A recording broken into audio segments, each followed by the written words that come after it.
Hi, everyone. This is Craig Zalzer back for another episode of the Peace to the End Social Change Career Podcast. Today, we're here with Purva Gupta. We're here for episode 9 of season 12, talking about building a career at the intersection of rights and impact. For people who have not joined us before, and first of all, apologies, I made some mistakes with the scheduling. So 100% apologize because I know we had a lot of people signed up. It was totally, somehow my brain got it confused. Hasn't happened before. Hopefully it won't happen again.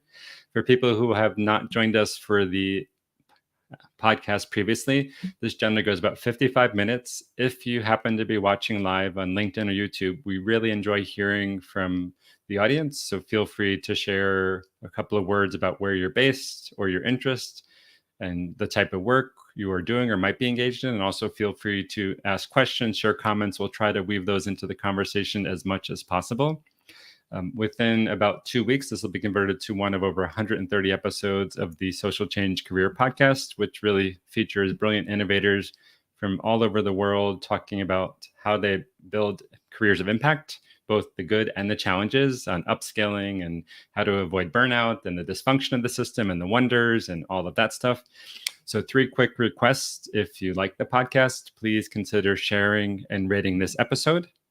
Also go to pcn.global or any major podcasting platform and check out the 130 plus episodes. You can search by sectoral area. We have from impact investing to innovative finance to tech for change, for humanitarian relief, peace building, working on forced migration, anything you can think about. And finally, please consider following Purva on LinkedIn. Also check out the Global March Against Child Labor and PCDN. So that's the quick intro. So Purva's bio, she has focused on her expertise in commerce and a strong dedication to social justice, leading to significant roles with multiple organizations in the human rights field. Her academic background from the University of Delhi and the London School of Economics has equipped her with the tools to critically engage with development issues. She has experience connected to over 30 countries around programmatic responses to child labor, education challenges, human trafficking, among other pressing global issues. Her previous role was the Director of Communications and Engagement at the Global March Against Child Labor. She's consulting and does a lot of other work. Her current focus is on decolonizing aid and to make international development much more equitable and impactful. She's also a committed mentor and advocate, and she does a lot more than just work, which we all are, people who have many interests. So she does pro bono work, fundraising, and mentoring, while she really enjoys traveling, reading, baking. I just made banana bread on this weekend. We can hear baking things and also being out in nature. So Purva, thank you so much for joining us and taking time to share your wisdom and experience. I'm based in Medellin, Colombia. Which city are you currently based in India? So I'm based in New Delhi, and thank you, Craig, for the opportunity. Looking forward to the conversation. Thank you. Can you share a little bit, one of the questions we like to start off with, if you think back to your, let's say, teenage years, not that you had to have a career aspiration, but have you always been interested in social justice and helping to build more equitable systems? Or did you envision yourself being a firefighter, an astronaut, a scientist? Or how in the world, if you think back to your education in younger years, did you wind up kind of working on some of the most challenging issues in the world? Yeah, thank you for the question. No, actually not. When I was a teenager, working in the social justice or social work space was not something that I was thinking about. Initially, I wanted to be a doctor, but then I found the medical stream absolutely hard. So I decided to pick up commerce. I thought I will do an MBA and then join the rat race. So that's not, so I didn't really think of joining the social sector. I was not inclined towards social justice issues. However, I would say that there were certain experiences during my childhood and during my youth which had, in a sense, led to me to transition then from a career from commerce to the social impact space. And I can elaborate a bit on that. I spent 3 years of my childhood in Zambia. So I've always felt a connection, with the country. Always felt I wanted to do something in Africa. That's one. And also early on from my youth, not so much in my teens, I do follow a Buddhist philosophy, and where I have a mentor called Daisaku Ikeda. And he really encouraged anyone who was studying to really use their education on behalf of those who don't have a chance to go to college and university. So actually, when I first entered my first job, you can say, my first entry into adulthood, time to put all my, whatever I had learned academically into practical use. And that's when I started questioning, okay, I've studied so much, I've got this job, but how am I actually now contributing to society? Because I've had the opportunity to have an education. And I think that's where the journey and the inner reflection started to move to the social impact space.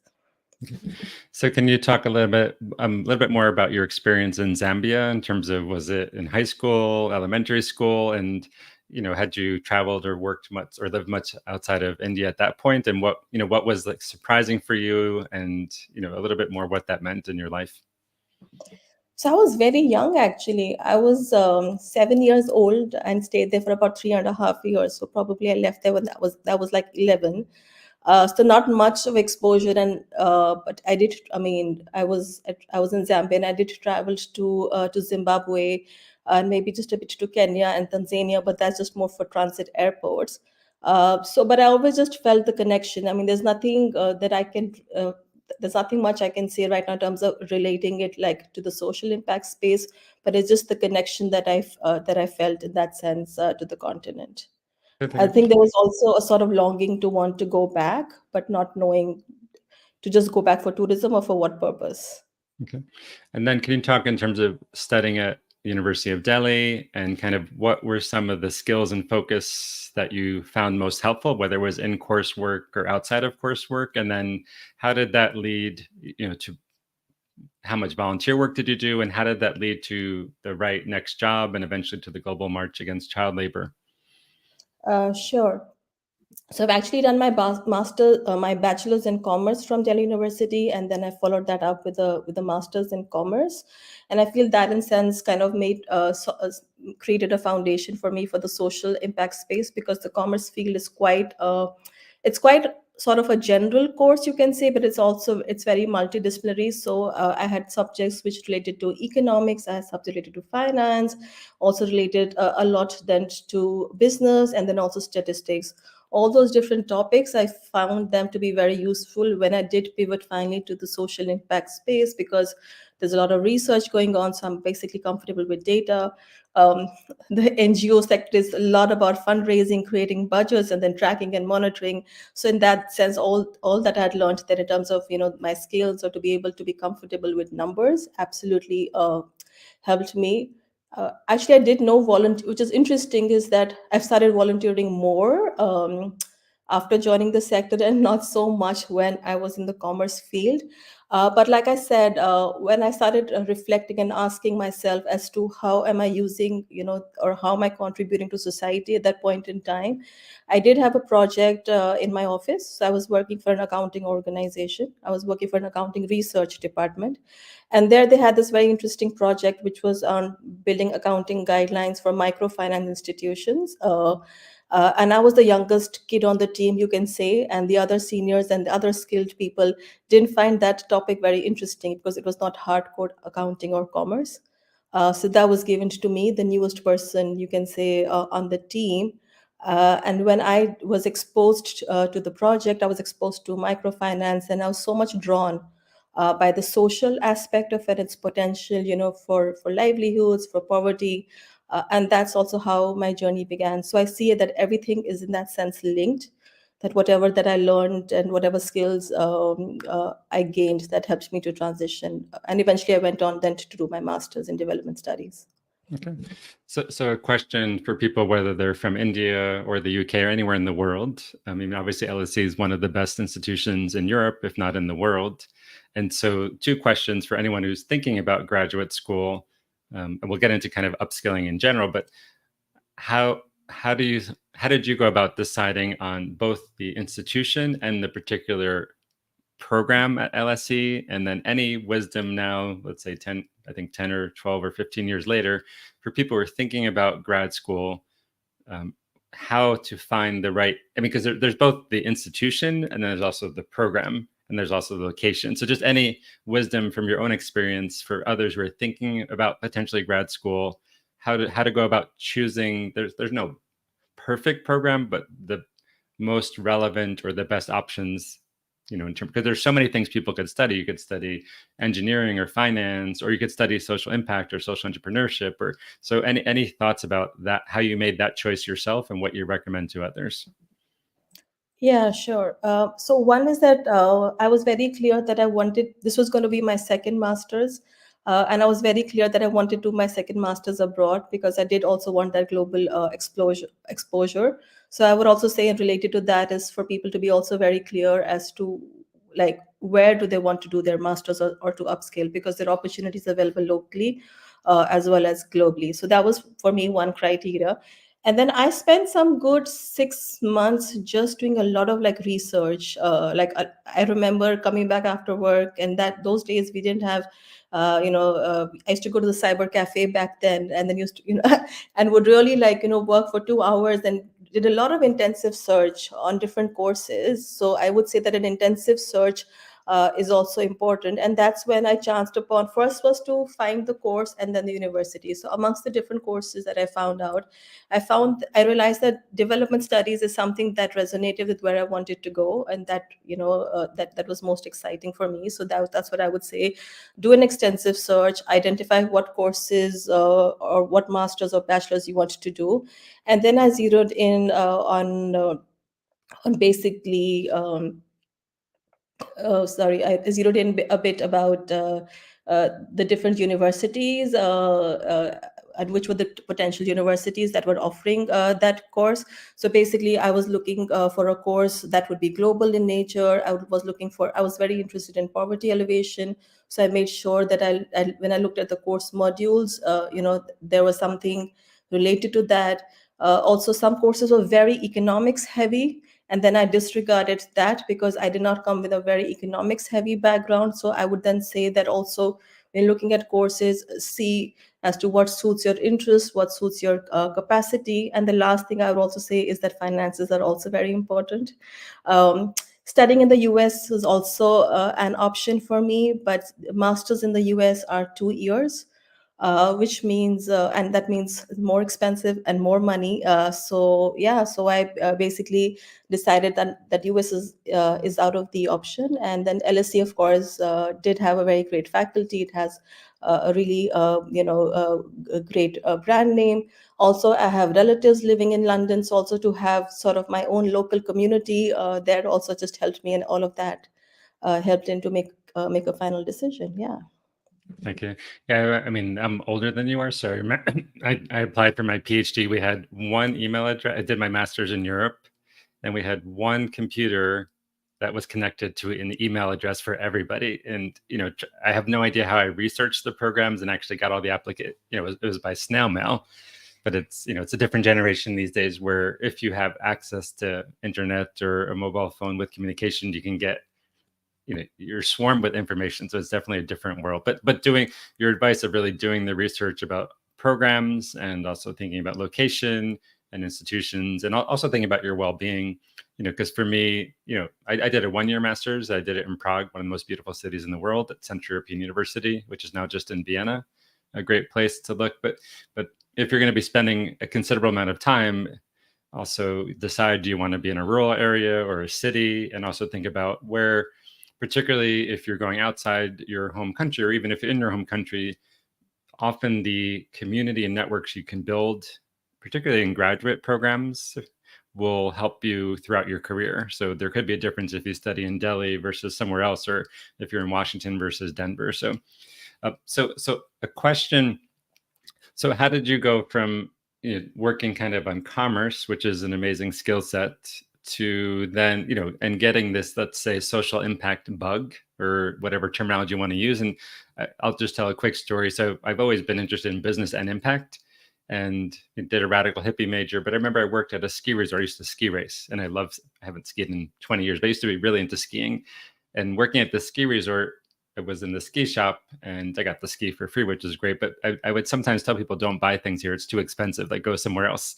And I remember thinking, like, skiing is a more elite sport. And I'm like, this is not contributing. I mean, I know some people who would use skiing to help people who were physically challenged, but I was just skiing. And it was that kind of like that urge of like, how do you find that connection to impact and not just work? So can you talk a little bit more of then how did doing a double master's, working in commerce, how did you start moving on to, let's say, your first paid significant social impact role? You talk some within your commerce work that you helped to develop guidelines around microfinance and accounting, and maybe a little bit more about that, what you learned. But how did that transition to, let's say, a role where the essential part of the work in the organization was impact first? Sure. So, like I said earlier, one is that exposure to the microfinance project, I think, led me to reflect further and also helped me change my heart because, like I mentioned, that I really wanted to ensure that I'm using my education. I'm the privileged one, so I'm using my education on behalf of society. So that's one that really helped me to pivot. Also, I realized later on, unfortunately, that I felt I was not meant out for the rat race. I was not meant for the corporate world. So in that sense, it became easier. About how, fast track, of course, I went to LSE. I did my master's in development studies. I came back to India. And I did a few internships then, and I did a few volunteering jobs. And then I started my first paid job at the Global March Against Child Labor. So that, in a sense, you can say was my entry into the social impact space or into the international development space or the sector. So Global March Against Child Labor is a network organization founded by an Indian, Kailash Satyarthi, who has also won a Nobel Peace Prize with Malala in 2014. And I joined that organization at a fairly junior role, but that was my first break in the social impact space. It was a small team, and as any organization in the social impact space or NGO, always under resourced. And I had lots and lots of opportunity to grow, to wear multiple hats, to work across different countries on advocacy programs, partnerships, work on the ground, capacity building, and that really was my entry in the social impact space. And I ended up spending almost 2 years in that role in that organization. And then can you talk a little bit in terms of thinking, because the Global March Against Child Labor is a network organization. And so a little bit, because there's organizations that, all organizations are part of global networks or local networks. And, one of the things about social impact, as I think everyone knows, no single organization is going to transform the world, and that we have to do this in community. So in your various roles at the Global March, what did you find were the skills most useful? Was it cultivating partnerships, or was it securing the funding, and from which kind of funders, or was it communicating the message? And so, obviously you did lots of things, but were there some skills that you found more useful in terms, and that you might encourage if people want to work in more network organizations? What are the essential things? Like, you have to know how to manage money, but what else is important? Yeah, I think you said two things: partnerships and fundraising. I would say it's partnerships all the way. To be absolutely, I think it's a really, really important skill because everything then connects to that. And by partnerships, I mean to be able to work with a diverse set of people with diverse mindsets, diverse ideologies, diverse cultural backgrounds. And that is what at least the Global March Network was, and many other networks. So to be able to work with diverse people, but to be able to reach a common ground. So in that sense, you can say partnerships, building equitable partnerships, are also people management skills, I would say, are very, very important because if you're able to cultivate good partnerships, you can turn everyone into your allies, be for fundraising, be for joint programs, advocacy. So definitely, I would say partnerships is definitely a very, very important skill for people to play. Yeah, and it's also based on rules of creating a common ground, like I said, and also mutual respect for mutual gains. And we have about 20 people listening from around the world. Nice to see you, Jesse. Welcome, Adrian from Spain. So please let us know where you're watching from, your questions, a little bit about your own work. And so in total, you spent about 11 years at the Global March? And so, so just a question, because we've had other people work on anti-trafficking, and lots of people on human rights, but no one who has worked at a organization led by a Nobel Prize winner.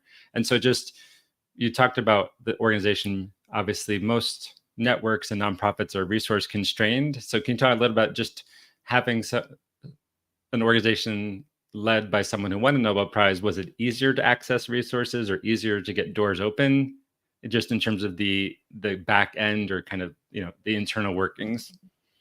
Yeah, sure. No, thank you.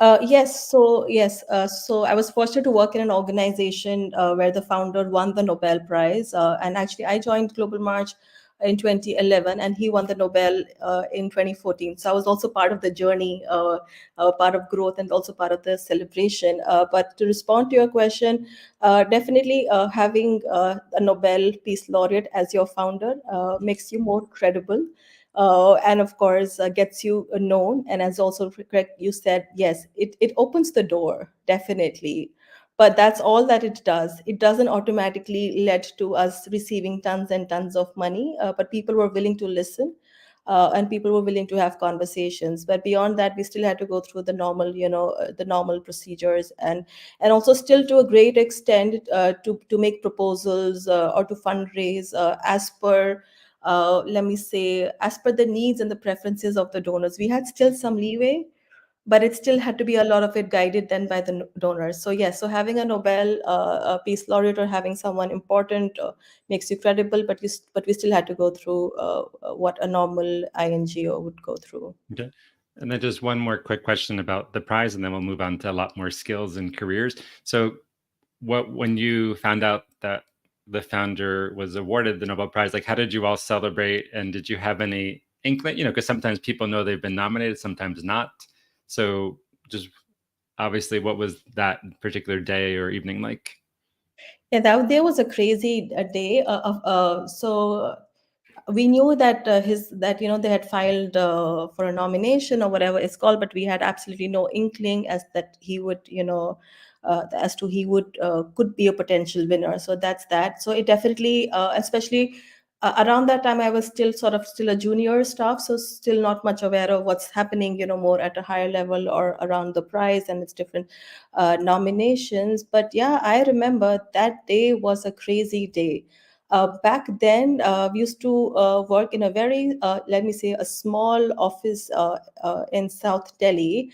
And that day, immediately as the news spread, it was crazy. We were all like shocked and surprised, but it was also impossible to get out of that office because of very soon the office was crowded with a zillion reporters and media persons. But yes, we were all very happy in that sense, because it means there's so much more we can do on the cause of child labor and child protection with someone who gets acknowledged and celebrated and recognized. And then in terms of the data, I mean, you work on lots of different issues, so I don't want to just focus on child labor, but in terms of the data, let's, what percentage of youth in the world or children, what does the official or unofficial data show that, is it 100 million or 200 million kids? It's just like the scope is so big. So what are some of the data points that you would draw on or are drawing on to show the scope or the magnitude of the challenge? Yes, so the magnitude of the challenge is humongous. As per the latest data that is released by the International Labour Organization, is that there are 160 million in child labor worldwide. And as most of us know, that these are data, these are like estimates, and these are also a bit backdated. So probably the sense is that the number is larger, considering there's poly crisis around the world, there's climate change, and all those different issues. So basically it's 160 million, which means around one out of 10 children are in child labor. So the data is quite huge. Geographically, unfortunately, Africa has the highest number of child labor, and then followed then by South Asia, and then of course Latin America, and those regions have much lesser number of child labor. Again, there's a lot of forms of child labor that doesn't get recorded. For example, there's child labor in domestic work, which you see a lot in middle class urban families, which happens behind closed doors. It's very hidden, that doesn't get recorded. So the numbers are actually high. Related to child labor, then there's also child slavery, there is also forced labor, there's also human trafficking. Data around that is always very, very sketchy, because they are more hidden, more secretive, and more like illicit, because hardly any prosecutions take place for those kinds of issues. So the data for that is also very, very sketchy. So yeah, it's a huge it's huge. And maybe just to add to that as well, we know there is this new development agenda. There is the SDGs, and the SDGs around the corner. But for child labor, as per SDGs, the target to end child labor is actually 2025. So that's actually almost what we're in 2024. That's almost like a little bit more, a little less than 2 years left. But yeah, there has been progress, but the number is huge. And but unfortunately, we're not going to hit the target, and as we may not hit the other SDGs target by 2030 as well. So can you talk a little bit about your work at the Global March? I mean, not just your work, the team's work. So how do you, I mean, because so many of the issues connected to, whether it's environmental degradation or converting to clean energy or education or health or clean water, again, the scope of the challenges are humongous.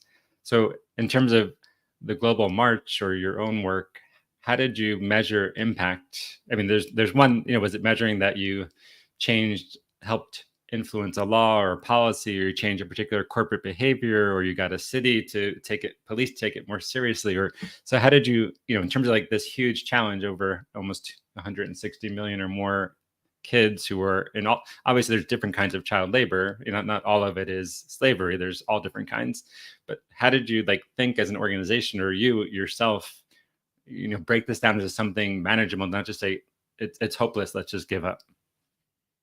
Yeah.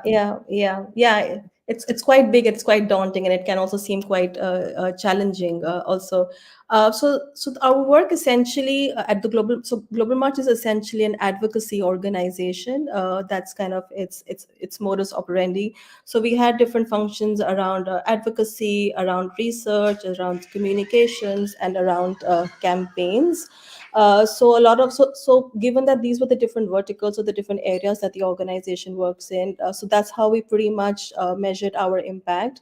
Anytime we were able to have a policy change, so that for us for success. So for example, when the SDGs were coming in, which were replacing the Millennium Development Goals, for us a big win or a big impact was that we managed to get a separate target on child labor. Getting a bit technical here, but SDG 8.7, which was not there in terms of the Millennium Development Goals. To be able to have access to, also because then we had a Nobel Peace Laureate with us, so to be able to have those high-level conversations, with at higher levels with states, and to be able to, just trying shifting their minds or trying to introduce a policy. So that's also how we measured impact. And another way we also measured impact, because we are a network or based organization, is to be able to increase our footprint in different countries. So whenever we were able, to have partners with NGOs or trade unions in difficult geographies, or to be able to have more civil society partners and members in a particular geography. For us, that's how we measured impact. And of course, there were some on the ground projects as well, which related to withdrawing children from child labor and helping sure that they have access to education as well. So it's also interesting just to see that how impact is measured for different organizations and different issues in different ways. Sometimes it can be, X number of children rescued or withdrawn for child labor, not so relevant for our organization, but an organization that works at a policy change. We measured impact by how many high-level conversations we've been able to have, how many times, our suggestions were reflected in policy agendas, how many partnerships we made. So that was how we measured our impact. And then how, one of the challenges I've burnt out multiple times, working on different challenges, and both burnt out on the challenge. I mean, again, it's also a privilege to say that, because I mean, I live in a conflict affected country, Colombia. The US has lots of challenges, but lots of people can't get out of their surroundings because they're, either economic or other reasons, or it's their community. So I have some flexibility as a more privileged person, where I can choose where to live within reason, and I can switch sectors. But for you personally, what is your thoughts around working on, and Catalina, who I work with at PCN is my wife. She worked for years for an organization working on women, gender and economic empowerment, but also a lot on trying to change policies around funding and helping prevent domestic violence around the world. And like their founder, Ritu Sharma, it was 10 or 20-year advocacy process in coalition to try to get certain funding or laws changed. It's a really long, hard slog. So what are your thoughts, both at a personal level, but for anyone working on these complex issues? Because we could all work 24/7, and sometimes people do, if you're in a particular crisis situation. But how do you balance like your personal well-being and working, whether you're directly in the front lines or in policy, like working on these large issues and not burning out? So any thoughts from your own experience or organizational, or when people come to you, and whether they're directly from the communities and issues that are impacting them or they're helping be an ally? What are your thoughts on that? Yeah, I can say I learned this the hard way. How to maintain work-life balance, or to put it differently, how to take care of my mental health or well-being. Uh, because when one works in the social impact space, one just kind of I mean, for a lack of a better word, sometimes it can become like an addiction or like a drug. You just keep doing because it's all for a greater good. But so I learned it the hard way, in the sense, yeah. So I had to really uh, step back and learn to also make boundaries. There was also a period during which I was going through a lot of personal challenges which affected my own well-being. So that was also one main reason that led me to be more conscious and to create my boundaries. But yes, I would say that especially for people who work in global organizations, and now there is also the culture of working like global remote. Sometimes where you're required, to be well, there's flexibility, but you're also required to work at different time zones, maybe different from your own. So I learned it the hard way, how to be able to say no. For not everything is important, and we are all working on big issues, be child labor, or be health, or etc. We're not going to alone change anything in a day itself. So it's important to just say no, and to be able to prioritize your own well-being and see, okay, which task or which work needs to be done first. So that's what I would say. And in terms of the organizational level, I feel like at some point in time, because I was going through some challenging times, and also mental health issues because of personal reasons, I was able to also bring a lens of mental health and importance of well-being towards in the organization. And I became much more open for people to be vulnerable, for people to take time off or to step away. So I feel in that sense, also just being vulnerable, if you're in a leadership position or you're in a managerial position at work, is also a great way, while you're creating your own boundaries for work, but it's also a great way to show it to your others and to your team members that it's okay. You can balance work and step back if you need to take care of your well-being. Thank you so much for sharing. And I mean, I do therapy periodically. I'm doing it right now. It helps, and other things. And Catalina is super into CrossFit. It's kind of part. It helps her stay sane. But and I've seen lots of people. Again, it's happened to me where it's like nonstop work, and sometimes it's been my own organization that some friends and I started an NGO and got up to maybe 400,000 in revenue. We thought we're going to change the world. And we did good work, but it's also at a certain point, like we wrote lots of grant proposals, and it wound up being full-time work for half-time pay with no benefits. And because it was our organization, there was nobody to say like, it's your fault. So I guess for people thinking about working in the impact sector, or it could even be the private sector, what are some innovations you've seen either from your own work or other organizations where you would say, trying to put this in the context that we have a lot of people working with currently who have job offers, some clients. And it's like one of the things, particularly when people are able to get to mid-level, if their skills are in demand, you can sometimes be more careful in where you choose to work. It's often harder at the junior level. And so what are some things that from your own experience or you've seen, like these are organizational examples that this organization is not just going to speak very crudely, just chew you up, like you're just kind of an automaton, or like you're the cog in the wheel, filling a role and like they say they care about you but they really don't because you're just like replaceable. So and I'll give like one example. This does not happen often in the impact sector, but I do know, I mean, I have a friend who headed a global NGO, and eventually she was able to carve out like a sabbatical for a couple of months. And there are a few organizations where, like Human Rights Watch or some places, if you spend 3 to 5 years, they'll give you a paid sabbatical where you can negotiate. So, what are some things you would encourage others to look at as they negotiate their career path to try to find organizations that are more committed to not just doing the work, but thinking ethically about their own teams? Sure. I would say two things. One, in general, for anyone who's looking for jobs or is looking to, to change or looking for new jobs, is definitely look for organizations where you're value aligned. Sometimes we just look at organizations, where which is interesting for us, or where our skill set matches, or which are like or are great places to work. But I will also say just look at places which are value aligned. And you can look at their mission vision. You can see how they're communicating, what is their interview process like, because chances are that if you find an organization that is value aligned, or aligned as per your values, and there's a right match, you will find that organization will also help you to maintain work life balance, because you care enough about it. So that's one. And the other is that I would say that the interview process would be a great way, maybe not the first 30-minute initial introductory interview, but when you make it to the next stage, make sure you do your preparation, and make sure that you ask pointed questions around like well-being, or ask them to give examples as to what they do, not only in addition to professional development, but what kind of support they provide. Because I have come across different organizations, they have like an allowance also for like therapy. They give XYZ time off also in case you're facing a mental health challenge. They allow sabbaticals.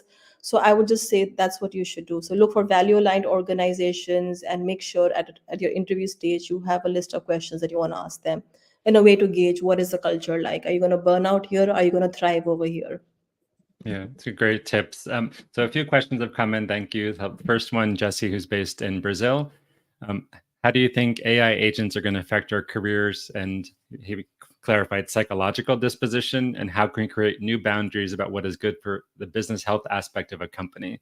So in terms of whether it's in your own work or your peers, are you seeing, I mean, we do our course on AI for social impact, and we're playing with all these tools and looking at the good and the bad, but are you seeing any trends here in terms of how AI is affecting the work you do or others, and how to, create more boundaries?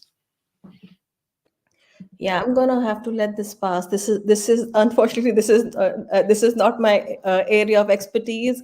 I'm also myself just a beginner in the AI journey. I've only used ChatGPT for research or for cover letters for CVs. So apologies. Yeah, I Okay. probably I don't have any thoughts on this at this stage. Sorry, Okay. Jesse. Thanks.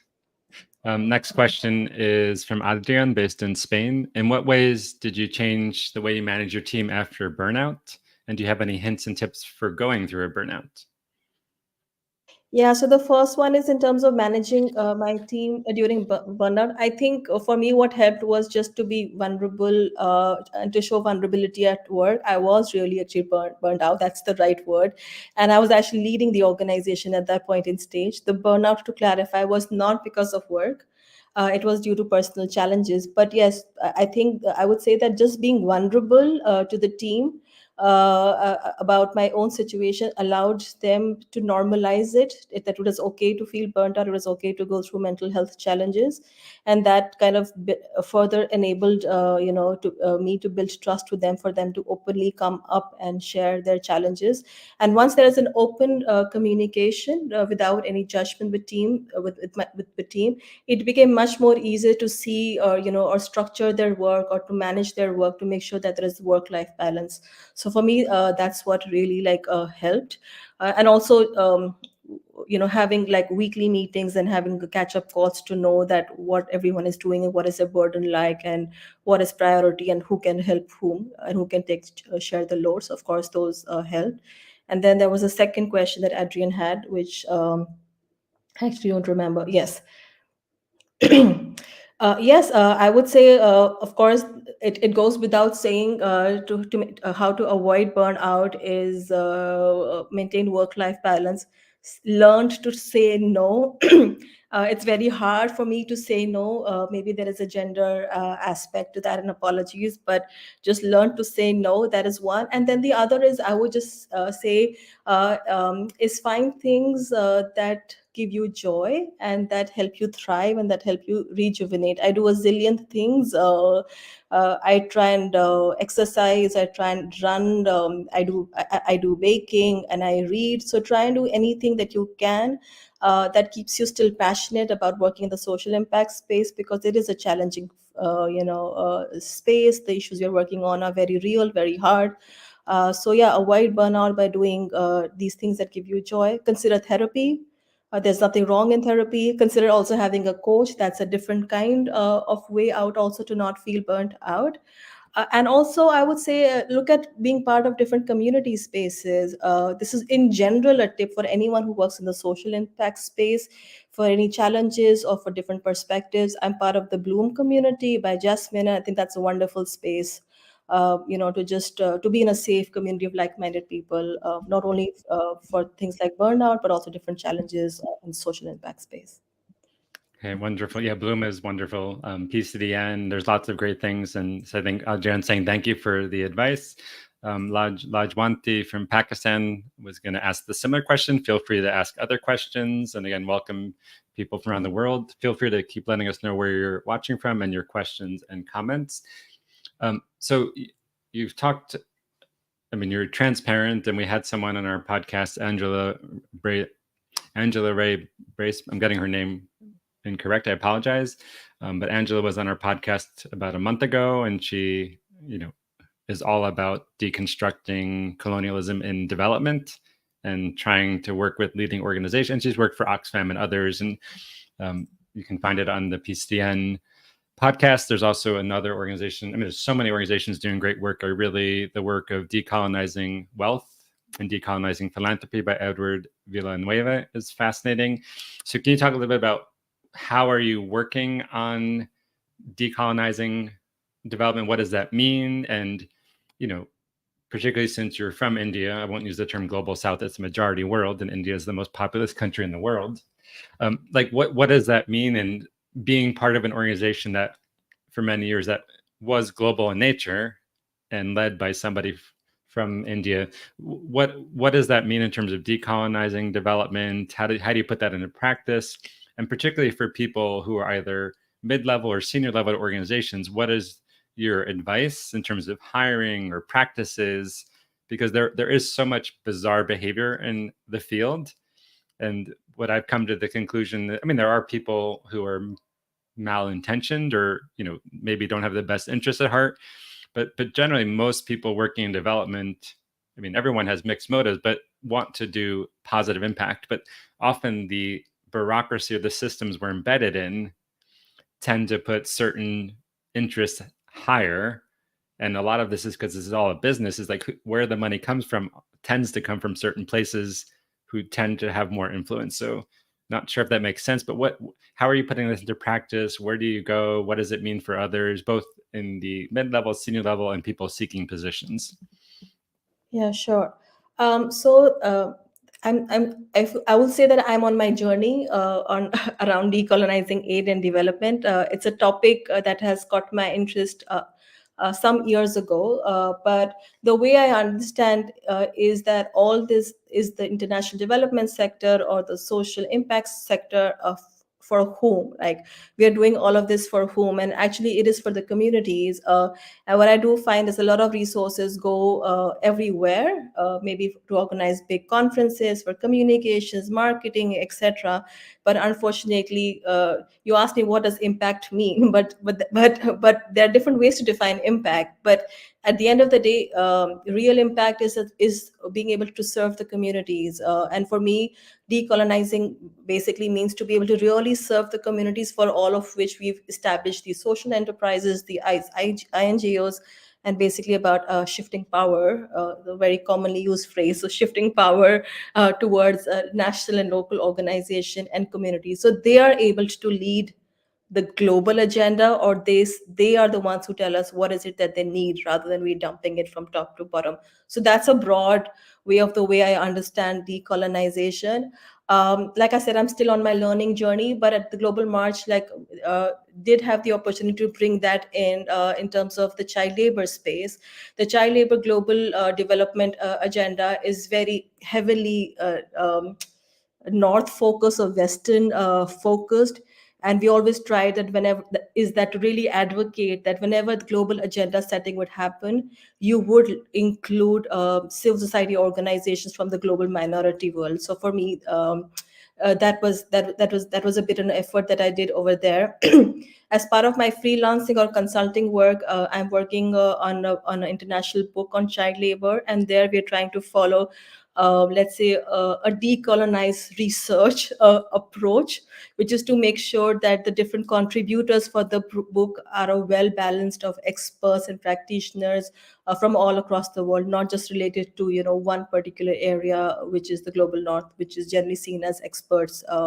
So that's one, and also bringing in voices of survivors of child laborers, and not looking at them as victims, but looking at them as agents of change. So that's a little bit of what I'm basically trying to do. I've also joined an upscaling course. As I said, I'm on my journey. So I'm doing. It starts next. It starts in April. It's called the Power Shift Accelerator by Maya Hassan. I'm happy to share the exact title later for anyone um, who's interested. So that's what it is. I think I'm missing some. Yes. So you asked me that what does it mean for organizations, and what does it mean basically in terms of um, thank you. Yes, the Power Shift Accelerator. So what does it mean in terms of the hiring practices, or what does it mean for organizations? I mean, um, for hiring practices, I have seen also some. I mean, one thing that does come to my mind, which I've seen often in different job descriptions that I have also seen, is a lot to do with salaries.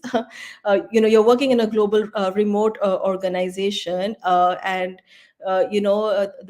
there are some organizations which actually pay you the same salary regardless of where you are. But then there are some organizations that will shift their salaries depending upon where you're coming from. I feel like those things also like need to, in that sense, change.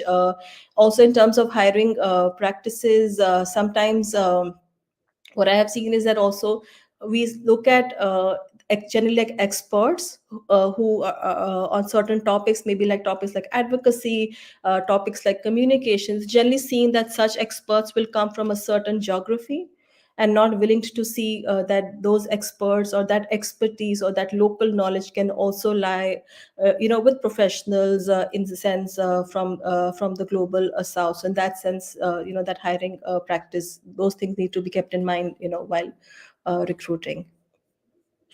Yeah, I mean, those are all really good points. And I'm wondering, I mean, the accelerator, please check it out, the Power Shift Accelerator. We'll add the link later, and also probably in the podcast notes.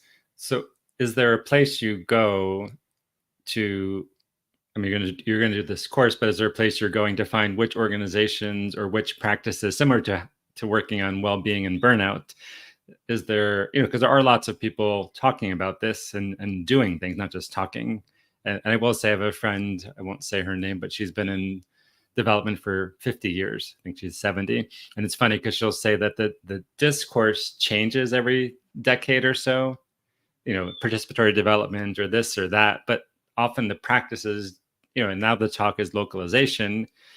And I think it is more common now for, particularly in traditional development, whether it's a contractor or an INGO, that it doesn't need to be an expat out, a North American or European expat leading a project. It could be someone from the country or a neighboring country, but that still a lot of the power dynamics are the same. So is there anywhere you go, any newsletter or communities or resources where you go and kind of find the best learning or inspiration on this journey? So there are a couple of them. There is not one standard one. One is this organization called Parthos. I think it's based in the Netherlands. So they have done interesting research also around equitable partnerships. There's another interesting organization which is called Change the Game. They do really interesting work, which is I follow them quite a lot. They do interesting work in trying to build capacity of local NGOs for local fundraising and resource mobilization. These are two. Then I follow a lot of people then on LinkedIn. Happy to share the names later. But one of them is, of course, Maya Hassan herself.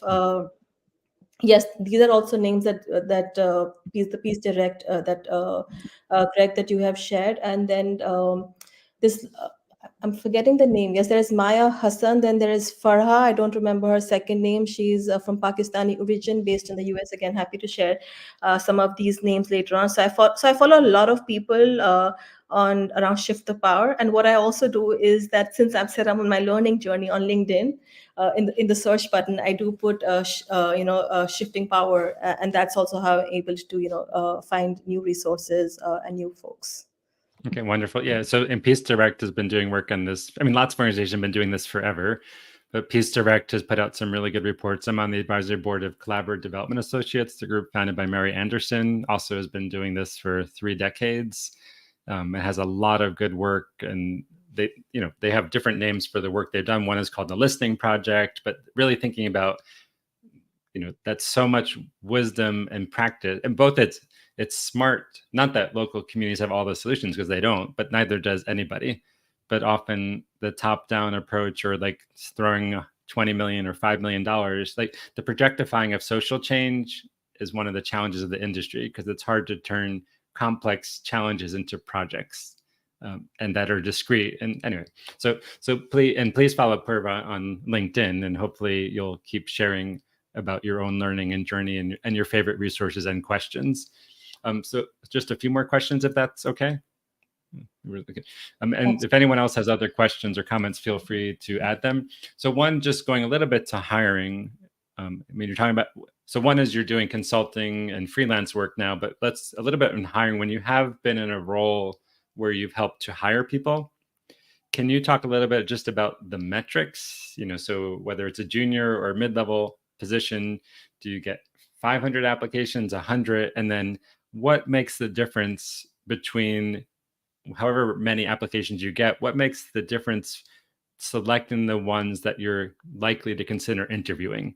So what are the process, and what are your recommendations as people are applying for how to potentially be a more competitive candidate among the X number of applications? Sure. I can speak from my experience at the Global March. Our process would be fairly simple, which would be just submit us your updated resume and a cover letter. Um, I think the max number of applications that we would have received would have been maybe a max then up to 100. But in terms of the certain criteria that I would, and I was quite actively involved in terms of hiring. Some of the key things that I would definitely look at is the quality of the application, because at least at the Global March, for us, like writing skill was absolutely very, very important. An organization that works at a policy advocacy level and is heavily into research, so definitely for us the quality of the applications was very important. So for me, that was one. Then the other was education didn't really I think at most points in time, for most roles, education was not that relevant, unless I was hiring, let's say, for a really like a junior level role, which is, let's say, was like a project officer, which is like an entry role in organizations, provided that she or he had some sort of internships, or was able to express or demonstrate, rather, like her interest in the potential to grow. But for most organizations, whether it was mid-level and senior, I don't think I've done any like senior level hiring. Most have been mid-level. For me, most important has been always like their work experience. Their education has not been so relevant in terms of what is it that they have studied. But yes, it has but I would still pay attention to where is it that they have done their studies from. Has it been some sort of a reputable university, college, etc. But yes, like I said, the most important has been in terms of their experience and their cover letter, and as to how well they've been able to articulate the candidature. For me, it was not important that their CV or the cover letter met all the requirements, like, because at the end of the day, a job description is just an indication of of the role. So for me, even if their CVs or the cover letter were able to demonstrate or were able to respond to, let's say, majority of the aspects or the requirements, I would give that person then a chance, because never ever have I come across anyone who meets all the criterias. So I would just say that if you meet a few criterias of the job and it makes your heart like skip, go ahead and then apply. So yeah, that's all I can say. Yeah. And then thinking about how the nature of work is changing and upskilling, do you have any recommendations for people, whether they're junior or mid-level and they're focused on the impact sector? We've talked about writing and communications. Any other skills you would encourage people? Obviously, it's job specific, sector specific, geographic, but saying like these seem like the skills that will likely stay essential if you want to stay gainfully employed or gainfully consulting. Yeah, I'm big time into upskilling, professional development, or lifelong learning myself, doing a bunch of different courses. One is around shifting power, the other is a child protection course. Yeah, but yeah, what I would say is, of course, if there are some thematic areas where you feel you want to, build your skill, you're looking to pivot, or you already have, or already working in a sector for a long time, and all your learning and experience has been experiential, it might be worth doing like a course. There are million of like free courses on your different topics. Look at it. It might just give you a different perspective. That's one. In general, if there are topics of around upskilling that I would say that you can look at, definitely there is one on AI. Someone already asked a question, and clearly I need to get on my upskilling journey on AI. AI has a lot of potential to be to simplify our work and can be used in social impact. So definitely I would say that. Another definitely I would say is, I don't know if somebody does a course on that, but like around community building and like partnerships, or like relation management, relation building. I think that's just a useful skill, because we all are challenging big problems, and we just all need allies, and we need to build the allies and to be able to do that work together. So yeah, I don't know if there's a specific course again on that, but that's what I would then put. um, let's see what else. If you've never done like research, it may also be worth looking at. You don't need to hardcore research, but also having some bit of experience in research always comes in handy. So these are some topics that I can think of: community building, or partnerships. Then AI is what I said, and then is research. And the last thing I would also say uh, is, I also look at upskilling more from a more broader perspective, which is not only just about your skills, but also nurturing your mindset. And that's why I would encourage you to follow people, like Craig, also people like Ryan Campbell, and also be part of communities like the Bloom and the PCDN. And because it's really important, to be in that safe community and to learn different perspectives, whether it is about addressing mental health challenges, or different things about social impact. Because I think it's also important to nurture your mind, not just in terms of upskill. Yeah.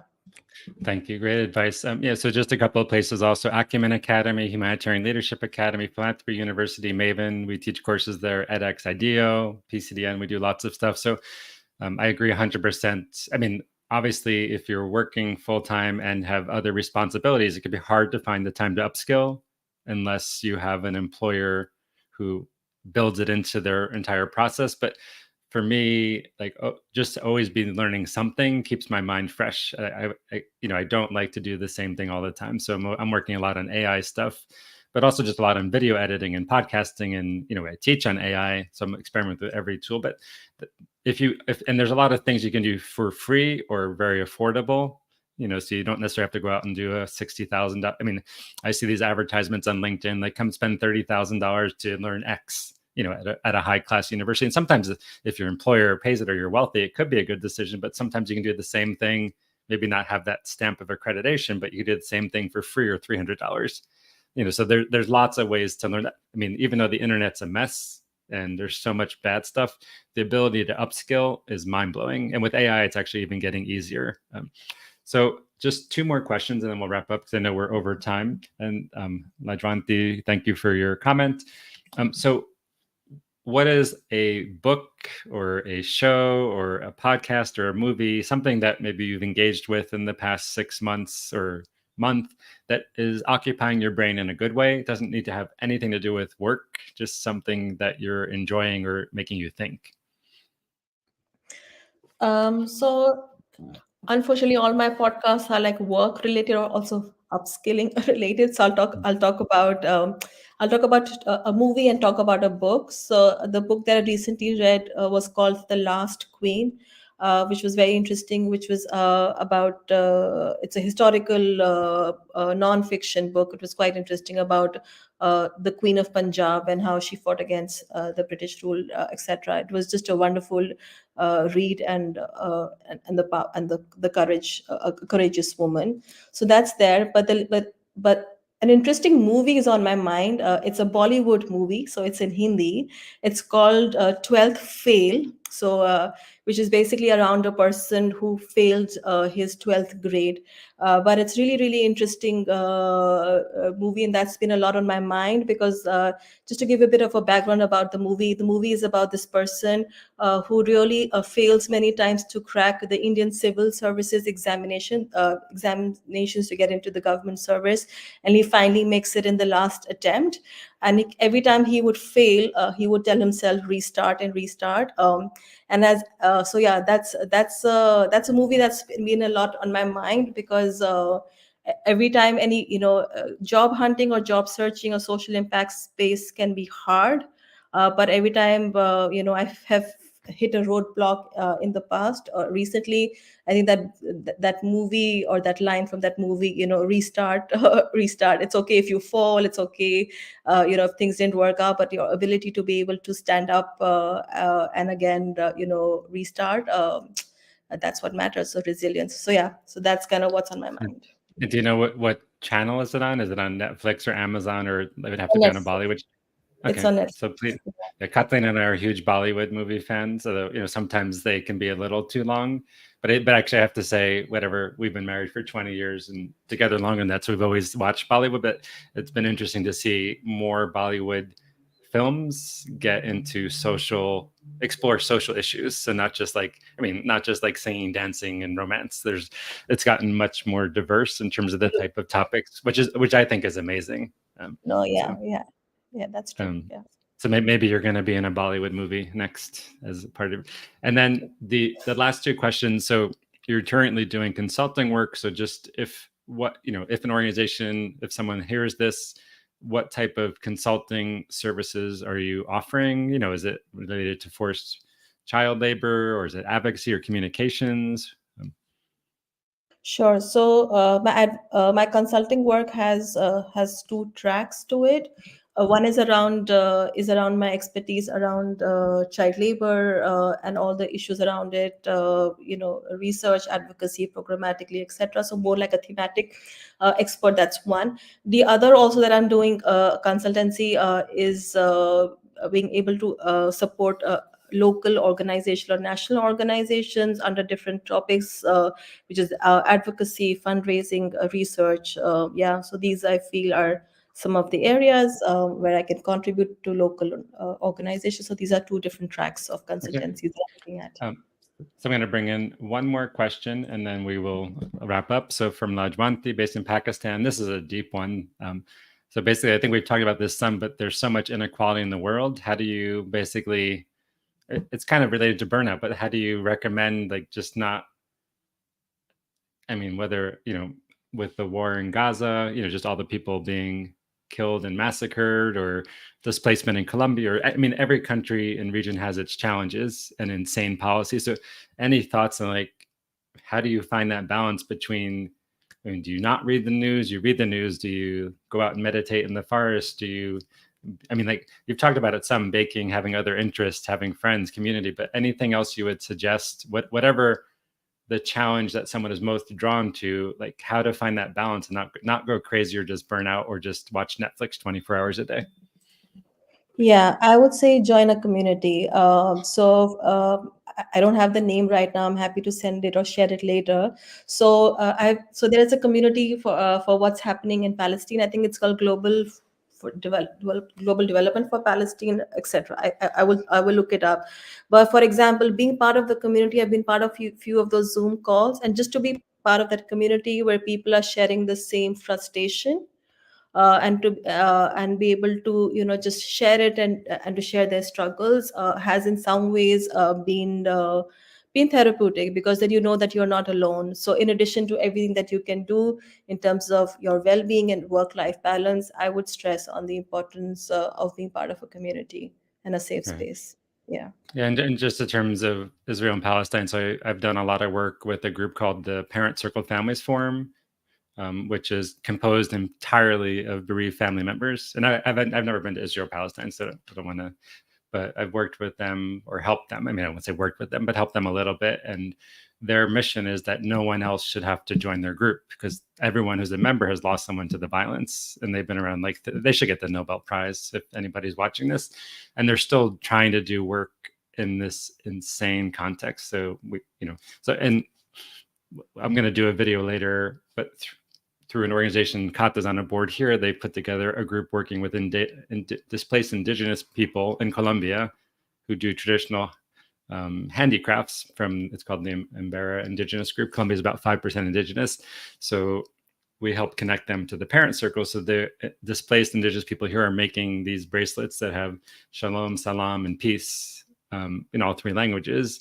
And again, this is going to solve the conflict? Not at all, but it's like they're providing economic opportunity for displaced people here, and all the money is going, apart from the cost, is going to help this organization, Israel and Palestine. So it's like, I mean, do something, but it's crazy what's going on, but it's also, very few people are talking about Sudan or other places too. So it's not just in Israel and Palestine. So, so to wrap up, the last two questions. Is LinkedIn the best channel? If people want to just accompany you on the journey of your learning and career, is it to follow you on LinkedIn? Do you have a newsletter or anywhere else that or just follow you on LinkedIn? Just follow me on LinkedIn for now. Okay. And then I guess we're going to stop here. Thank you so much for your energy and all the work you have done and are doing for impact, and your curiosity and the questioning, and so much emphasis on partnerships, because and all the impact you've had to date. So for everyone who is listening in the future or listening today, just the 3 quick reminders. This will be out as a podcast episode in about 10 days. Please consider following Purva on LinkedIn, the Global March Against Child Labor, Peace to the End. And then you can go and check out 130 plus episodes. And the one request, it takes 30 seconds if you use a podcasting platform, whichever one. If you rate this podcast, it helps grow our impact. And again, search, because you can find from almost any sector from about 30 countries around the world. And so thank you so much. And Purva, thank you for taking time out of your afternoon or almost evening to share your wisdom. And again, apologies that I messed up twice with scheduling. Doesn't usually happen, but for anyone who tried to join us yesterday, apologies on that. So thank you so much, Purva. No, thank you. My pleasure, Craig. I'm also happy to send in to you or the different resources and type them around for you for the community. Happy to do that. If you send them to me, we'll add them to the podcast note page. So thank you so much, and have a wonderful evening. Thanks. Yes. Thank you, Craig. Bye-bye.